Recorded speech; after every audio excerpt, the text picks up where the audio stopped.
कधी कधी समाजात अगदी छोट्या आणि अत्यंत क्षुल्लक गोष्टींवरून होणारे वाद किती भयानक रूप धारण करू शकतात याचं एक अत्यंत धक्कादायक उदाहरण नुकतंच पिंपरी चिंचवड मधून समोर आलंय. येथील एका नामांकित सोसायटीमध्ये राहणाऱ्या 2 कुटुंबांमध्ये किरकोळ कारणावरून झालेल्या वादाचे रूपांतर थेट जीवघेण्या हल्ल्यात झाले.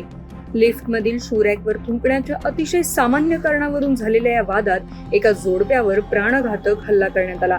या संपूर्ण थरारक घटनेचा सीसीटीव्ही व्हिडिओ आता समोर आला असून या धक्कादायक प्रकारामुळे संपूर्ण परिसरात प्रचंड खळबळ उडाली आहे.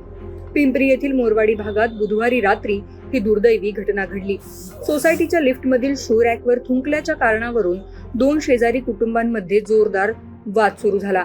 हा वाद इतका वाढला की दोन्ही कुटुंबे आपापल्या घराबाहेर आली. त्यांचं जोरदार भांडण सुरू झालं. या वादादरम्यान आरोपी कुटुंबातील एक अल्पवयीन मुलगा घरातून धारदार चाकू घेऊन बाहेर आला. काही समजण्याच्या आतच त्याने समोर उभ्या असलेल्या पीडित महिलेच्या पतीवर थेट जीवघेणा हल्ला चढवला. त्याने पीडित व्यक्तीच्या पाठीवर आधी वार केला आणि नंतर शरीराच्या इतर भागांवर सपासप चाकू मारला. हा हल्ला इतका अचानक आणि वेगवान होता की समोरच्या व्यक्तीला स्वतःचा बचाव करण्याची कोणतीही संधी मिळाली नाही.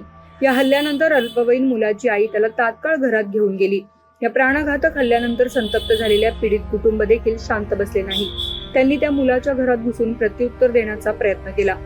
त्यानंतर दोन्ही कुटुंबांमध्ये सोसायटीच्या आवारातच जोरदार राडा झाला. हा संपूर्ण गोंधळ आणि थरारक हाणामारीचा प्रकार सीसीटीव्ही कैद झाला आहे. या दृश्यांमध्ये दोन्ही बाजूचे लोक एकमेकांवर तुटून पडताना आणि मारहाण करताना दिसत आहे. या राड्यामुळे सोसायटीतील इतर रहिवाशांमध्ये कमालीची भीतीचे वातावरण निर्माण झाले. या गंभीर घटनेची दखल घेत संत तुकाराम नगर पोलिसांनी तात्काळ गुन्हा दाखल केला. या प्रकरणी पोलिसांनी मुख्य महिला आरोपीला अटक केली असून तिच्या अल्पवयीन मुलावरही गुन्हा नोंदवला आहे. सर, लिफ्टमध्ये थुकल्याच्या कारणाने किरकोळ वादातून चाकूने हल्ला करण्यात आला. नक्की काय घटना होती? कशा प्रकारे गुन्हा दाखल करण्यात आला? दिनांक 10 जून रोजी संध्याकाळी सुमारास एक रेणुका गुलमोहर सोसायटी, ही पिंपरीमधले मोरवाडी परिसरातली रेणुका गुलमोहर सोसायटी उच्चभ्रू सोसायटी आहे.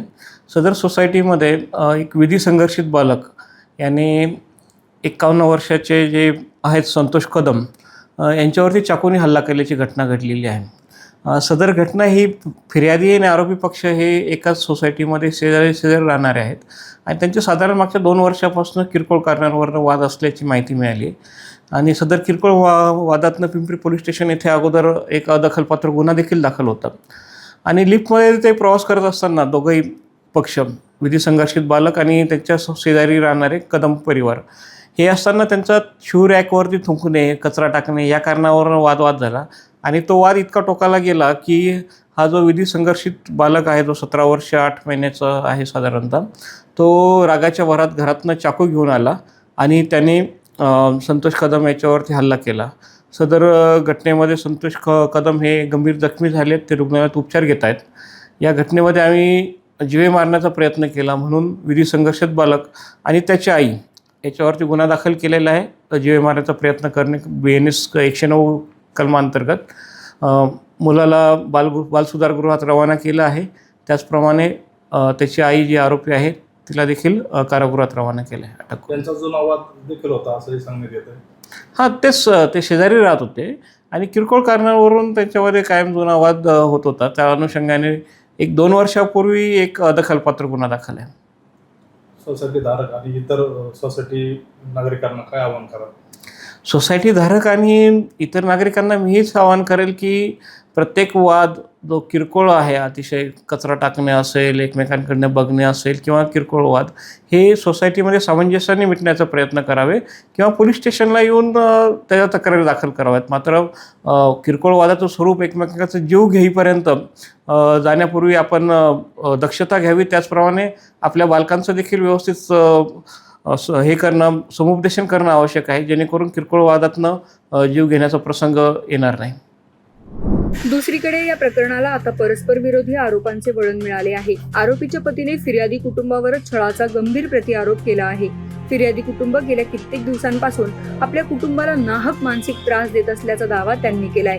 तसेच बुधवारी झालेल्या वादाच्या वेळी फिर्यादी कुटुंबाने त्यांच्या घरात घुसून त्यांच्या 17 वर्षीय मुलाला बेदम मारहाण केल्याचा आरोपही त्यांनी केला आहे.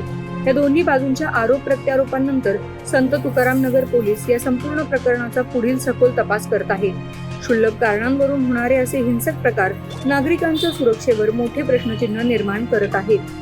शगुफ्ता शेख, लोकमत.com, पिंपरी चिंचवड.